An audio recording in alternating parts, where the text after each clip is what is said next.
हे guys, welcome और welcome back to my YouTube channel. आज की इस वीडियो में मैं प्लेन साड़ी से बनने वाली एक वन पीस की प्यारे सी डिज़ाइन आपके साथ शेयर करूंगी। तो ये मैंने प्लेन जॉर्जेट की साड़ी ली है। सबसे पहले हमने जो साड़ी के चारों तरफ बड़ा सा बॉर्डर है लेस का, उसे हम खोल के हटा लेंगे और इसी के साथ हम साड़ी की जो फॉल लगी है उसे भी खोल के निकाल लेंगे। इसके बाद हम कपड़े को एक साइड से इस तरीके से ट्रायंगल शेप में फ़ोल्ड करेंगे।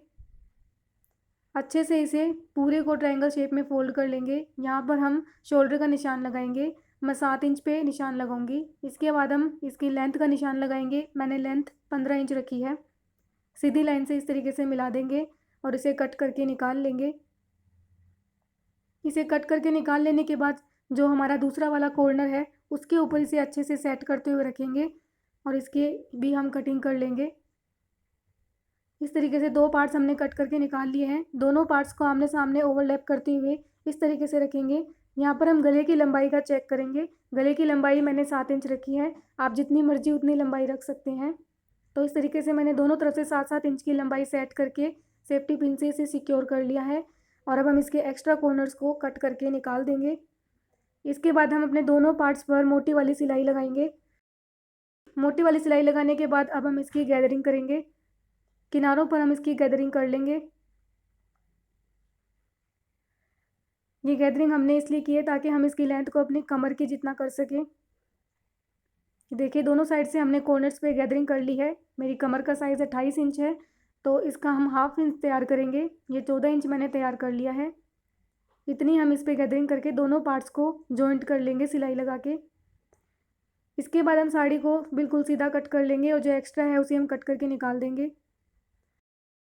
एक्स्ट्रा पार्ट को हम इस तरीके से फोल्ड कर लेंगे और इसके ऊपर हम शोल्डर का निशान लगाएंगे 7 इंच, क्योंकि हमने यही निशान अपने फ्रंट के लिए लगाया था।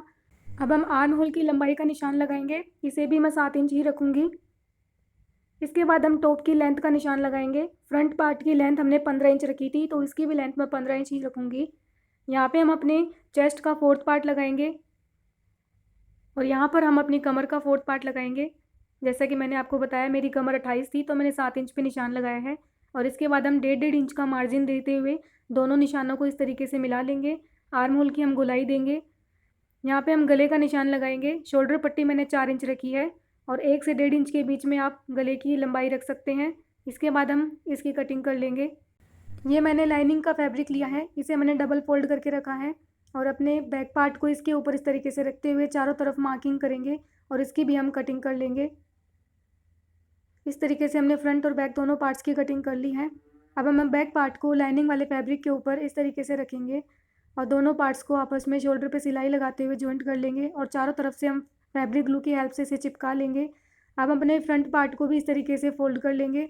इस पर भी हम शोल्डर पट्टी पे 4 इंच का निशान लगाएंगे और 7 इंच हम आर्म होल की लेंथ का रखेंगे। इसे गोलाई देंगे। यहाँ पर हम कमर को चेक कर लेंगे और यहाँ पर हम अपने चेस्ट का 4th पार्ट लगाएंगे। इसके बाद 1.5 इंच का मार्जिन देते हुए हम एक्स्ट्रा फैब्रिक को कट कर लेंगे। इस तरीके से हमने अपने फ्रंट पार्ट की कटिंग कर ली है।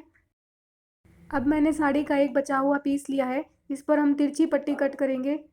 इस और एक पट्टी से हम अपने बैक पार्ट का गला बना के रेडी कर लेंगे और साड़ी से ही मैंने 18 इंच की लंबाई में एक सीधी पट्टी कट की है। इस पट्टी को हम इस तरीके से 4 फोल्ड करते हुए ऊपर की तरफ 2.5 इंच पे निशान लगाएंगे और इससे हम स्लीव का निशान लगा लेंगे और इस तरीके से गोलाई देते हुए हम स्लीव्स की कटिंग कर लेंगे। नीचे से भी हम कटिंग करके फैब्रिक को इक्वल कर लेंगे और स्लीव्स को हम इस तरीके से साइड से एक्स्ट्रा कटिंग करके फ्रंट के लिए निशान लगा के रख लेंगे। बैक पार्ट को बनाने के बाद फ्रंट पार्ट को इसके ऊपर उल्टा करके रखेंगे, शोल्डर पे सिलाई लगाएंगे और इसके बाद हम स्लीव्स को दोनों साइड से अटैच कर लेंगे। इस तरीके से हमने स्लीव्स को अटैच कर लिया है और स्लीव्स के नीचे से हमने मुड़ाई भी कर ली है और अब हम एक साइड से सिलाई लगा लेंगे। और अब हमने साड़ी के लंबाई में भी हम मोटी वाली सिलाई लगाते हुए इसकी गैदरिंग कर लेंगे। जितनी भी हमारी बची हुई साड़ी है पूरी साड़ी पे हमने गैदरिंग कर ली है। इस तरीके से गैदरिंग हमने कर ली है। इसके बाद जो लाइनिंग का फैब्रिक है उसके ऊपर भी हमने गैदरिंग कर ली है। दोनों पार्ट्स को एक दूसरे के साथ रखते हुए हम एक और सिलाई लगा के इन्हें अटैच कर लेंगे। यहाँ पर हमने अपने अपर पार्ट के एक साइड में सिलाई लगा ली है। इसे हम इस तरीके से खोल लेंगे और इसके ऊपर अपने गैदरिंग वाले पार्ट को उल्टा करके इस तरीके से रखेंगे और सिलाई लगा के दोनों को जॉइंट कर लेंगे। अब मैंने 4 इंच की चौड़ी पट्टी ली है और इसी साइज़ का मैंने लाइनिंग का फैब्रिक भी कट कर लिया है। दोनों तरफ से हम हाफ इंच पे फोल्ड करते हुए सिलाई लगा के पट्टी बना लेंगे और इस पट्टी को हम अपने गाउन के बिल्कुल सेंटर पे जहाँ पे हमने सिलाई लगाई है इसके बिल्कुल सेंटर पे इस तरीके से रखेंगे और दोनों साइड से सिलाई लगा के इसे अटैच कर लेंगे। इसके बाद मैंने चौक से इस तरीके से कुछ निशान अपने टॉप के ऊपर लगा लिए हैं और इस पट्टी पे भी लगा लिए हैं। नीडल में मैंने सिल्क थ्रेड को 3 से 4 बार करके डाल लिया है और अब हमने जो निशान लगाए हैं उनके ऊपर हम इस तरीके से सिंपल स्टिच लगाएंगे।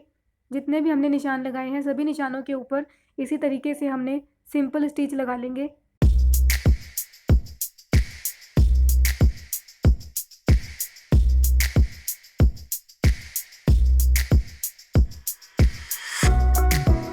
इस तरीके से हमने पूरे पे स्टिच लगा लिए हैं और ये मैंने फैब्रिक रोजेस लिए हैं। अलग अलग रंग में मैंने छोटी बड़ी साइज़ के फैब्रिक रोज़ बनाए हैं।